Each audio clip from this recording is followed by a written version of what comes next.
Hello students, आज हम लोग बात करेंगे वेट स्टेट की इन मेमोरी रीड साइकिल। तो देखिए, वेट स्टेट जनरेटर क्या होता है और उसका शिमेटिक डायग्राम वो हम लोग पिछले लेक्चर में डिस्कस कर चुके हैं। आज हम लोग देखते हैं कि वेट स्टेट कैसे मेमोरी रीड साइकिल में यूज़ किया जाता है। Wait state in memory read cycle, ठीक है। इसमें क्या होता है कि इसकी जो वर्किंग होती है, wait state generator in memory read cycle, उसको समझने के लिए आपको पहले इसका सिमेट्रिक डायग्राम ड्रॉ करना होगा। तो मान लीजिए हम इसको ड्रॉ करते हैं। सबसे पहले से सपोज कीजिए ये एक फ्लिप फ्लॉप 1 हो गया, क्योंकि वेट स्टेट जनरेटर का सर्किट हम लोग पिछले वीडियो लेक्चर में देख चुके हैं। ये फ्लिप फ्लॉप 1 हो गया और ये फ्लिप फ्लॉप 2 हो गया, ठीक है। This is flip flop 2। अब इसमें ये जो इसका क्लॉक है वो किससे ट्रिगर होगा? एड्रेस लैच एनेबल सिग्नल से, ALE सिग्नल से। ये हो गया इसका D1 और ये हो गया Q1 आउटपुट।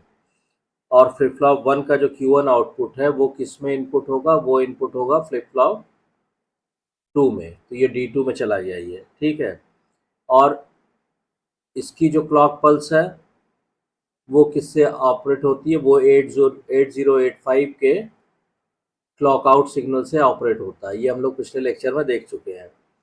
अब इसका जो आउटपुट हो गया Q2 और Q2 कॉम्प्लीमेंट। तो ये एक इनपुट आ गया Q2 कॉम्प्लीमेंट का, यहाँ पे आपने निकाला। अब आप क्या करेंगे, यहाँ पे आपने एक AND signal, AND gate use किया और इसकी एंडिंग कर दी किससे? मेमोरी रीड सिग्नल से,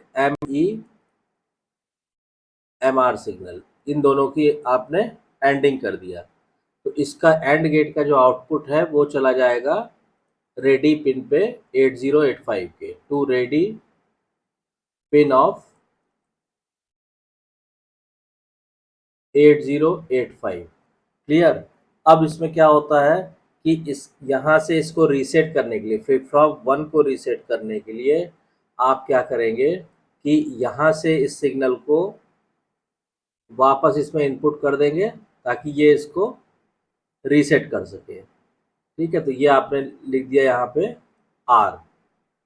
और यहाँ पे D1 में जो इनपुट देंगे, तो D1 में आप इनपुट देंगे, सपोज कीजिए ये आपने +5 वोल्ट की सप्लाई लगाई, ये रेजिस्टेंस लगाया और यहाँ से सिग्नल इसके अंदर जा रहा है। तो ये R हो गया, ये प्लस का 5 वोल्ट हो गया, ठीक है। अब इसमें देखिए क्या होता है कि if we want to add one wait state in all memory read cycles, in this case combine the Q1 bar output of FF1। अब आप इसमें देखिए, जैसे हमने सर्किट आपको ड्रॉ किया हुआ है उसको समझने की कोशिश कीजिए कि इसका जो आउटपुट है वो किस में जाएगा? With memory read signal using OR gate, ठीक है। In this case the ready input will not be low by wait state generation circuit because of memory write complement will not be low at any time, but in memory read cycle one of the inputs of OR gate will be low because of memory write, so the output of OR gate will be controlled by wait state generator, ठीक है। इसी तो ये तो हो गया OR gate के साथ जब आप यूज करेंगे। अभी जो हमने आपको ड्रॉ किया है वो हमने ड्रॉ किया है AND गेट के साथ। तो इसमें क्या होगा कि similarly the wait state can be selected for any machine cycle by using machine cycle select logic. The status signal and control signal are used as input to machine cycle select logic. तो अब इसमें हमें क्या करना पड़ेगा? हम इसमें machine cycle select logic भी यूज कर सकते हैं। मतलब क्या होगा? इसी तरह जो है आप वेट स्टेट अगर आपको ऐड करना है किसी भी मशीन साइकिल के लिए, तो आप क्या करेंगे? आपको machine cycle select logic use करना पड़ेगा, ठीक है। The status signals and control signal are used as input to machine cycle select logic. In it logic high signals are considered, so NAND gate is use. क्योंकि इसमें क्या होता है, chip select logic में चूंकि लॉजिक हाई सिग्नल्स यूज करते हैं, इसलिए इसमें हम NAND गेट का इस्तेमाल करते हैं। तो इसमें जो इनपुट जो होते हैं वो जितने भी आपके कंट्रोलर और स्टेटस सिग्नल होते हैं वो यूज़ होते हैं। तो अगर मान लीजिए हम वेट स्टेट जनरेटर बनाते हैं विद साइकिल सेलेक्ट लॉजिक, तो उसका डायग्राम अगर शो करेंगे आप, तो उसका डायग्राम देखिए हम लोग से नेक्स्ट स्लाइड पे बनाते हैं। वो इस तरह से बनेगा। पहले तो यहाँ पे जितने भी आपके कंट्रोल और स्टेटस सिग्नल आपने अभी तक 8085 में पढ़े हैं वो आप यहाँ पे अप्लाई कर दीजिए। ठीक है, ये हो गया। ये हो गया मशीन साइकिल सेलेक्ट लॉजिक। तो इसको आप लिखिए मशीन साइकिल सेलेक्ट लॉजिक, ये हो गया। अब जितने भी आपके कंट्रोल और स्टेटस सिग्नल हैं, जैसे मान लीजिए हमने कहा ये S0 S1, फिर ये इनपुट आउटपुट ऑब्लिक मेमोरी, फिर हमने कहा ये रीड सिग्नल, राइट सिग्नल, और ये इंटरप्ट एक्नॉलेज सिग्नल। ठीक है, ये हमने इसमें इनपुट कर दिया, तो इसको हम मेंशन कर देते हैं। ये हो गया S0 S1, ये हो गया इनपुट आउटपुट ऑब्लिक मेमोरी, फिर ये हो गया आपका रीड राइट, और ये इंटरप्ट एक्नॉलेज। ठीक है, ये इनपुट करेंगे। अब यहाँ से क्या कीजिए, यहाँ से आपने इसका आउटपुट लिया, और जैसे अभी आपने पीछे वेट स्टेट जनरेटर बनाया था वो आप बना दीजिए। तो हमने कहा कि ये फ्लिप फ्लॉप 1 हो गया, ये फ्लिप फ्लॉप 2 हो गया। ठीक है, इसको हम जल्दी से बना लेते हैं। ये D1 इनपुट, Q1 आउटपुट, ये हो गया आपका Q1 बार आउटपुट हो गया। अब D1 में जैसे हमने इनपुट दिया था, तो ये हमने दे दिया R, और ये प्लस 5 वोल्ट, ये हो गया। यहाँ पे हमने ALE, इसके क्लॉक की जगह कौन सा सिग्नल होगा, ALE address latch enable signal apply कर दिया।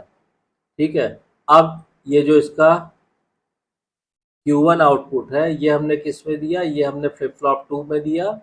ये हो गया D2, इसको आप लिख लीजिए फ्लिप फ्लॉप 1, और ये हो गया फ्लिप फ्लॉप 2। ठीक है, अब इसकी जो क्लॉक सिग्नल है, तो क्लॉक सिग्नल आपको मालूम है क्लॉक आउट सिग्नल यहाँ पे इस्तेमाल होगा, तो ये हमने ये मेंशन कर दिया, this is clock out signal. ठीक है, और ये आ जाएगा Q2, और ये आ गया Q2 बार। ठीक है, अब Q2 बार किसको रिसेट करेगा, इसको फ्लिप फ्लॉप 1 को, तो ये आप ले आए ऐसे, और ये हो गया Q2 बार इसको रिसेट करेगा। अब इसका जो आउटपुट है Q2, ये, और जो आपने मशीन साइकिल सेलेक्ट लॉजिक का जो आउटपुट लाए हैं ये, इन दोनों को क्या करेंगे आप, एक नैंड गेट के थ्रू, नैंड गेट इसलिए इस्तेमाल करते हैं क्योंकि यहाँ logic high signals are considered, मतलब लॉजिक हाई सिग्नल का इस्तेमाल होता है, इसलिए यहाँ पे हम नैंड गेट यूज़ करते हैं। तो इन दोनों की हमने नैंडिंग कर दी। अब यहाँ से जो हमें आउटपुट मिलेगा ये क्या होगा, ये आउटपुट रेडी इनपुट। ठीक है, तो ये एक तरह से आपका वेट स्टेट जनरेटर का circuit diagram, wait state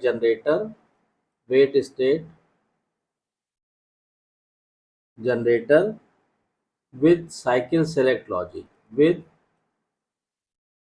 cycle select logic। ठीक है, तो ये वेट स्टेट जनरेटर बन गया विद साइकिल सेलेक्ट लॉजिक।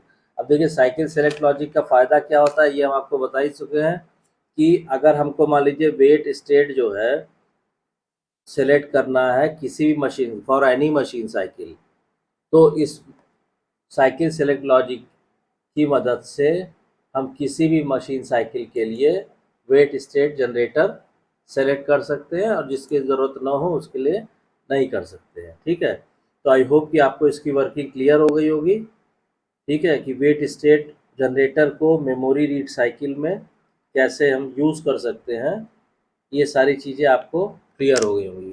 तो आपने देखा कि वेट स्टेट का यूज़ क्या होता है, ये हम पिछले वीडियो में बता चुके हैं। अब जैसे आज ये हमने वन वेट स्टेट जनरेटर बताया है आपको, ऐसे ही हम addition of two wait state को डिस्कस कर सकते हैं। Addition of two wait state मतलब ये तो जो था, ये तो अभी तो वन वेट स्टेट को हम ऐड कर रहे थे। अब इसके बाद जो हम लोगों को डिस्कस करना है या जो पढ़ना है वो है addition of two wait state. ठीक है, addition of two wait state in every machine cycle. In every machine यानी हर एक मशीन साइकिल में अगर हमको टू वेट स्टेट इंट्रोड्यूस करना है तो वो हम कैसे करेंगे, उसके लिए कौन सा सर्किट डायग्राम यूज होगा, ये सारी चीज़ें, उसका टाइमिंग डायग्राम क्या होगा, ये हम लोग जो है नेक्स्ट वीडियो में डिस्कस करेंगे। तो आई होप कि आपको ये क्लियर हो गया होगा कि वेट स्टेट का क्या यूज़ है, इसको कैसे हम इस्तेमाल कर सकते हैं माइक्रोप्रोसेसर के साथ।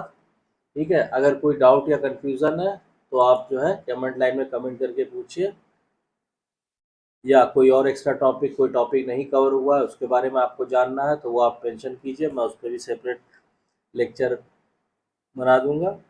और अगर वीडियो कंटेंट पसंद आ रहा है तो वीडियो को शेयर कीजिए, लाइक कीजिए, चैनल को सब्सक्राइब जरूर कीजिए और सब्सक्राइब करने के बाद नोटिफिकेशन बेल को ऑन कर दीजिए ताकि जब भी नेक्स्ट वीडियो अवेलेबल होगी चैनल पे उसकी इंफॉर्मेशन आपको तुरंत मिल जाएगी। Thank you.